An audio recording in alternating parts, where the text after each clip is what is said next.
vous présidez l'ICM, l'Institut du cerveau et de la moelle épinière. Et je pense que ICM, il faudra se souvenir de ces initiales parce que ce qui est en train de se produire à Paris est extrêmement important. Le centre de recherche est unique au monde et il a été inauguré il y a très peu de temps, le 24 septembre. Combien vous avez de chercheurs ?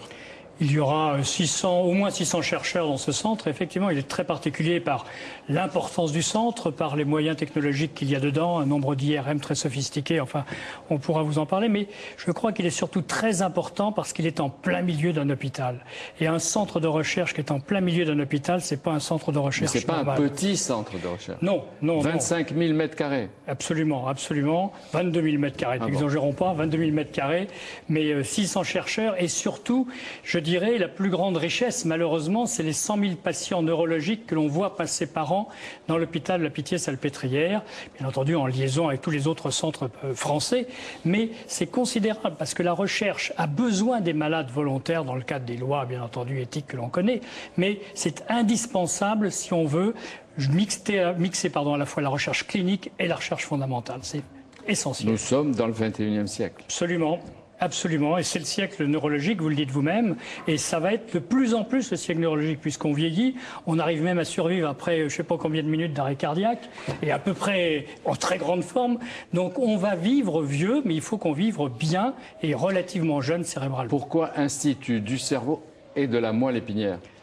Alors, je sais que ça a été votre spécialité. Peut-être parce que c'est les collègues neurologues qui ont voulu être gentils avec moi, ils ont dit on va pas lui faire de peine, on va rajouter moelle épinière à la fin.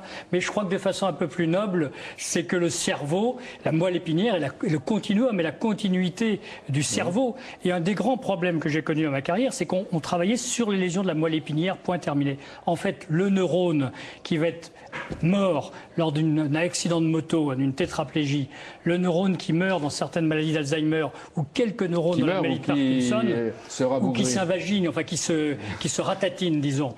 Et ça, eh bien, c'est le même neurone. Et la règle du jeu, c'est la symptomatologie est différente, l'expression est différente, l'âge est différent, mais le problème, c'est de le faire revivre, de le réparer. Et donc, il y a vraiment une continuité. Donc, l'ICM, on va se souvenir, l'ICM vient de naître à Paris pour comprendre l'activité cérébrale et essayer de voir les dérapages et les meilleurs moyens de trouver des thérapeutiques adaptées. Étienne l'a dit très bien, il faut comprendre la normalité pour comprendre le malade. Il faut savoir ce que c'est qu'un cerveau normal et soyons honnêtes, je dis ça devant des grands savants, on en est au balbutiement, on commence à connaître beaucoup de choses.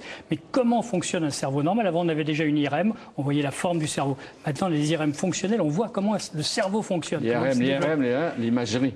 L'imagerie, la neuroimagerie, l'imagerie qui montre bien le cerveau et qui montre la fonction de ce cerveau. C'est des progrès absolument fantastiques. Et on le voit.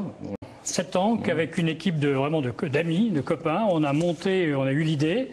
L'idée s'est transformée en projet. Le projet, en réalité, ça nécessite une dépense d'énergie assez importante.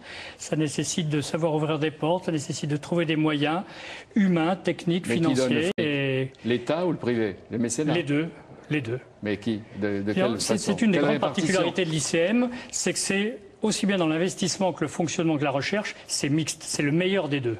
Oui, je vois que parmi vos copains, il y a Jean Glavany, Serge Weinberg, président de Sanofi-Aventis, Maurice Lévy, et vous avez à peu près 9 prix Nobel qui font partie du comité d'honneur avec des comédiens comme Jean Reno, tous qui ne sont Luc pas Besson, trop mauvais dans leur domaine. etc., etc. On a des mathématiciens formés. Les sociétés sont pacifiées, plus tranquilles, tout en sachant qu'on élimine